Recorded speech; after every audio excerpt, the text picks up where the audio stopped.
ધબકાર ચેનલના સૌ ખેડૂત મિત્રોને જય માતાજી. મિત્રો, આજે 13 ફેબ્રુઆરી અને ગુરુવાર.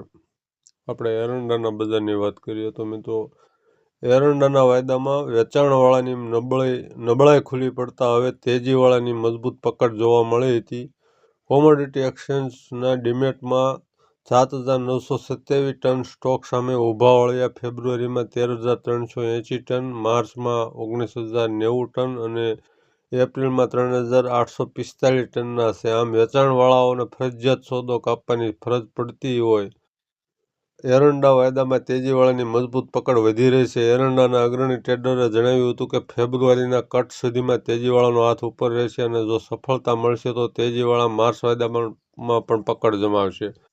બનાસકાંઠાના મોટાભાગના પીઠામાં બુધવારે પૂનમના કારણે બંધ રહેતા 15,000 થી 17,000 ગુણીની આવક ઘટી હોય. બુધવારે આવક અને કામકાજ ઘટીને 33,000 ગુણીના રહ્યા હતા, જેમાં બનાસકાંઠા, પાટણ અને મહેસાણાના વેપાર 11,000 ગુણી, કચ્છના 8,000 બોરી, માંડણ, પાટડી, હળવદ, સૌરાષ્ટ્રમાં 3,000 બોરી, સાબરકાંઠા, અરવલ્લી, ચાઉથ ગુજરાતમાં 2,000 બોરી, રાજસ્થાનની 7,000 ગુણી અને સીધા મિલોની 2,000 બોરીના કામકાજ હતા.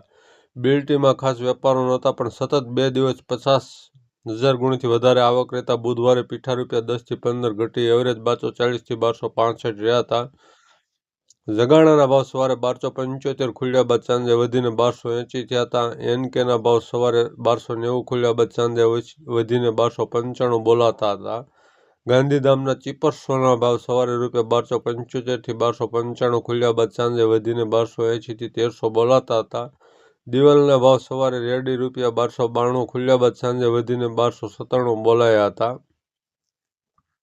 એનસીડીએક્સ પર વાયદો એરંડા મહિનાનો 20 ફેબ્રુઆરીનો 33 રૂપિયા વધી અને 6574ની સપાટી ઉપર બંધ રહ્યો હતો. મિત્રો, આ હતી એરંડા બજારની વાત. ચેનલની માહિતી સારી લાગે તો ચેનલને સબસ્ક્રાઈબ કરજો, વિડીયોને લાઇક કરજો અને શેર કરજો. જય માતાજી.